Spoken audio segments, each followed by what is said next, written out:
नमो नमः सर्वेभ्य। मैं आपकी संस्कृत शिक्षिका आपको थोड़ा डिटेल में वर्णमाला के बारे में बताऊंगी। हम लोग पार्ट 1 में हम लोगों ने सीखा था स्वर कितने होते हैं, व्यंजन कितने होते हैं, वर्णमाला किसे कहते हैं, वर्ण किसे कहते हैं इत्यादि शब्द। आज हम वर्णों के पार्ट्स के बारे में पढ़ेंगे। वर्ण कितने प्रकार के होते हैं, स्वर वर्णों और व्यंजन वर्णों को कितने कितने भागों में बांटा गया है, किन किन जो हमारे वर्ण होते हैं किन किन वर्णों को किस किस कैटेगरी में रखा गया है इत्यादि शब्द हम आज के टॉपिक के अकॉर्डिंग समझेंगे। आज का हमारा टॉपिक है वर्णों के प्रकार। अब देखिए, वर्णों को दो प्रकार से विभाजित किया गया है। पहला है स्वर वर्ण और दूसरा है व्यंजन वर्ण। संस्कृत व्याकरण में टोटल 13 जो हमारे वर्ण हैं वो होते हैं। कौन कौन से? अब मैंने यहाँ लिख रखा है, आप सब देख पा रहे होंगे। अ, आ, ह्रस्वई, दीर्घवई, उ, ह्रस्व उ, दीर्घ उ, री, बड़ी री, ए, ऐ, ओ, औ। ये हमारे 13 वर्ण हैं, 13 स्वर वर्ण।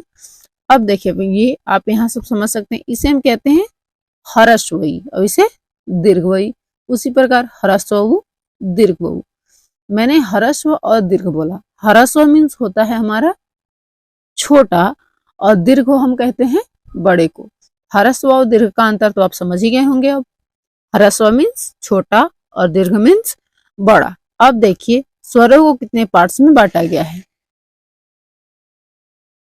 आप सब देख पा रहे होंगे। हाँ, स्वरों को तीन भागों में विभाजित किया गया है। कौन कौन से? ह्रस्व स्वर, दीर्घ स्वर और संयुक्त स्वर।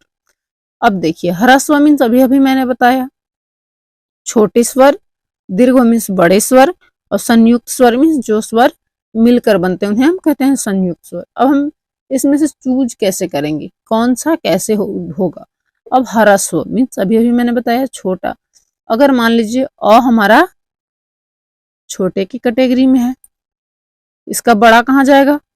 आ हमारा हो गया बड़ा, इसमें हो गया दीर्घ का आ जाएगा। पुनः ई, छोटी ई, इसकी बड़ी दीर्घ स्वर में आ जाएगा। अब छोटी ऊ ह्रस्व में और बड़ी ऊ दीर्घ में चला जाएगा। फिर हमारा बच्चा, ये दोनों हो गए। हमारा बच्चा री, इसमें ए वाला आ जाएगा। अब एक बच्चा हमारा लिरी, जो कि छोटा ही है। ये कुल मिलाकर 5 हमारे हो गए ह्रस्व स्वर, 4 हमारे हो गए दीर्घ स्वर। अब बच्चे के जो 4 वर्ण यहाँ हैं वो सभी के यहाँ आ जाएंगे संयुक्त वर्ण में। अब जैसे ए, ऐ, ओ, औ, ये सभी कहाँ आ जाएंगे? संयुक्त वर्ण में। अब देखिए, ए, ऐ, ओ, औ मैंने लिख दिया। अब ये सभी क्या हो गया? संयुक्त वर्ण। ह्रस्व स्वरों की संख्या 5, दीर्घ स्वर की संख्या 4 और संयुक्त स्वरों की संख्या भी है 4।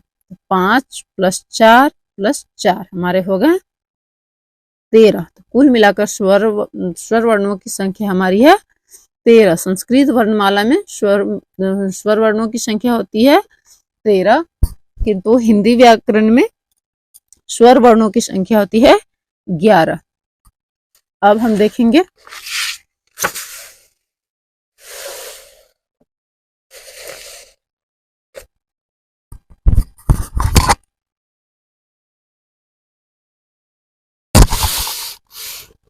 व्यंजन वर्णों को। अब व्यंजन कितने प्रकार के होते हैं?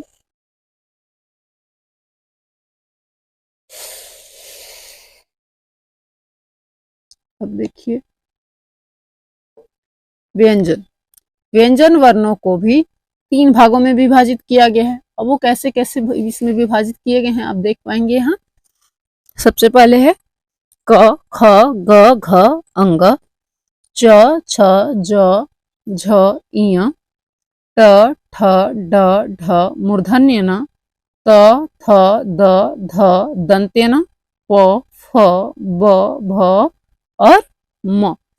आप सभी यहाँ जो देख पा रहे हैं क से लेकर म तक, इसको हम एक पार्ट में रखते हैं, ये सभी आएंगे एक भाग में। इसको हम कहते हैं स्पर्श व्यंजन। ये हमारे हो गए स्पर्श व्यंजन। ये हो गया य, र, ल और व। इन्हें हम कहेंगे अंतस्थ व्यंजन। तालव्य स, मूर्धन्य स, दंत्य स और ह, ये सभी आएंगे ऊष्म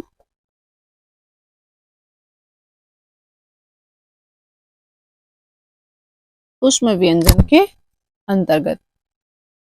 आप सभी समझ गए होंगे। क वर्ग से लेकर म वर्ग तक, सॉरी क वर्ग, अब देखिए क वर्ग मैंने बोल दिया। अब क वर्ग इसके अर्थ क्या होता है? एक वर्ग, यहाँ पर हमारे 5 वर्ग हैं, 1 2 3 4 और 5। ये पूरा लाइन जो आप देख पा रहे हैं, क ख ग घ अंग का, ये पांचों वर्ण एक ही वर्ग के, एक ही परिवार के सदस्य हैं। इसलिए जैसे हमारे परिवार का मुखिया जो होता है उसके नाम से हमारे पूरे परिवार को जाना जाता है, उसी तरीके से इनका परिवार क्या है, क से अंग तक। इसलिए इनको हम मुखिया की तरह मानकर क इनका सीनियर मान लें, यानी कि सबसे पहला वर्ण है, इसलिए इनका हम क्या नाम देंगे, क वर्ग। इसको हम कहते हैं क वर्ग। अब क वर्ग कहने का मतलब है क का पूरा वर्ग। ऐसा नहीं कि क वर्ग मैंने बोल दिया तो सिर्फ क ही होगा, यहाँ क वर्ग का अर्थ पूरा वर्ग, इनका पूरा फैमिली। इसी तरीके से च वर्ग, च छ ज झ इय, ये हमारा है ट वर्ग।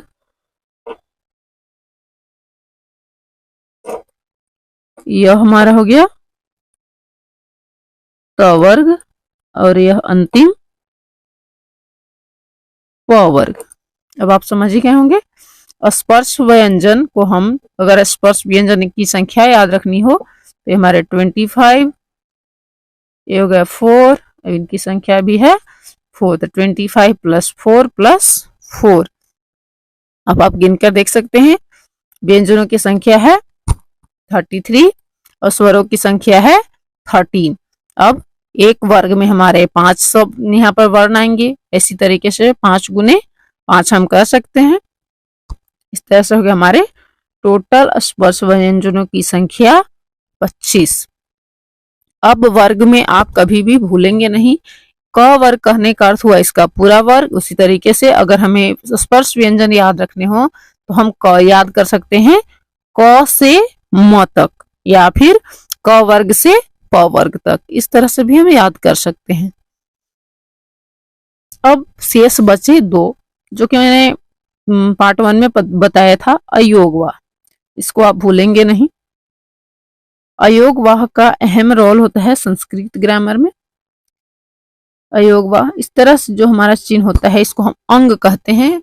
स्वर वर्णों की जब बात होती है तो इसको हम कहते हैं अंग, लेकिन इसका नाम है अनुस्वार।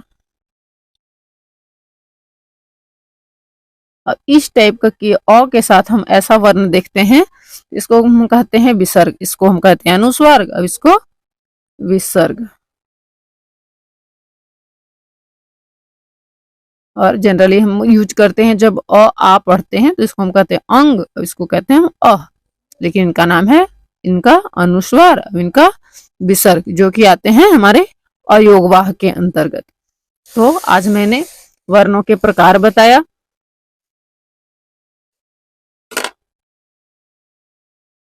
आज का टॉपिक कंप्लीट हुआ फ्रेंड्स।